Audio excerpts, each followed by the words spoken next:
এর আগের ভিডিও আমরা বলেছিলাম সুস্থ মন কাকে বলে, আর আজ আমরা বলবো নিজের মনকে সুস্থ রাখবেন কিভাবে।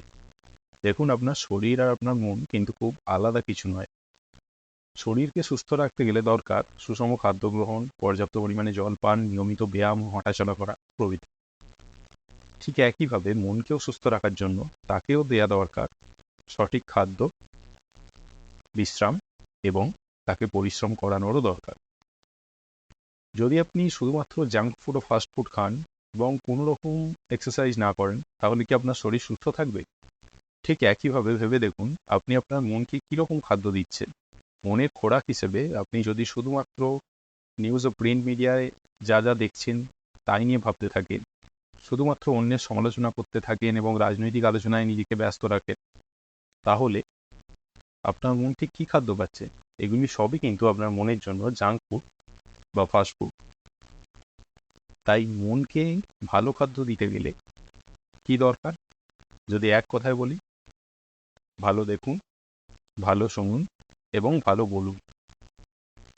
মনের জন্য ভালো খাদ্য হতে পারে যে কোনো ধরনের ভালো বই, যা আপনার পড়তে ভালো লাগে। তা গল্পের বই হতে পারে, অন্যান্য বই হতে পারে। আপনি যে বা যা বিষয় নিয়ে আগ্রহী সেই সংক্রান্ত বই পড়ুন। বিভিন্ন মনীষীদের আত্মজীবনী পড়ুন। যদি বই পড়তে একান্তই না ভালো লাগে, তাহলে অডিও বুক শুনুন, বিভিন্ন ভিডিও দেখুন, মোটিভেশনাল ভিডিও দেখতে পারেন, অনেক কিছু করতে পারেন। কিন্তু অন্যের সমালোচনা, রাজনৈতিক আলোচনা ইত্যাদি থেকে যতটা সম্ভব দূরে থাকুন। তবেই আপনার মনকে আপনি সুস্থ রাখতে পারবেন। এছাড়াও দরকার অবশ্যই নির্দিষ্ট পরিমাণ ঘুম। মনকে বিশ্রাম দেওয়াও দরকার।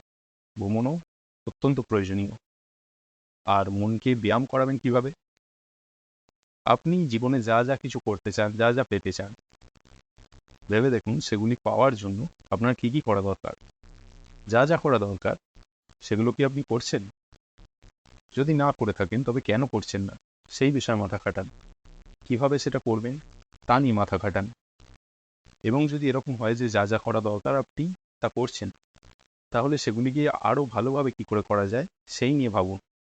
এগুলিই হবে আপনার মনের জন্য সঠিক পরিশ্রম। তাই দেরি না করে মনের সুস্থতার দিকে নজর দিন এবং বাজে খাদ্য আপনার মনের কাছে পৌঁছতে দেবেন না। মনের খাদ্য গ্রহণ হয় আমাদের ইন্দ্রিয়ের দ্বারা, শ্রবণ ও দর্শন মূলত। তাই আবারও বলছি, ভালো শুনুন, ভালো দেখুন এবং ভালো বলুন। কথা হবে পরের ভিডিওয়ে।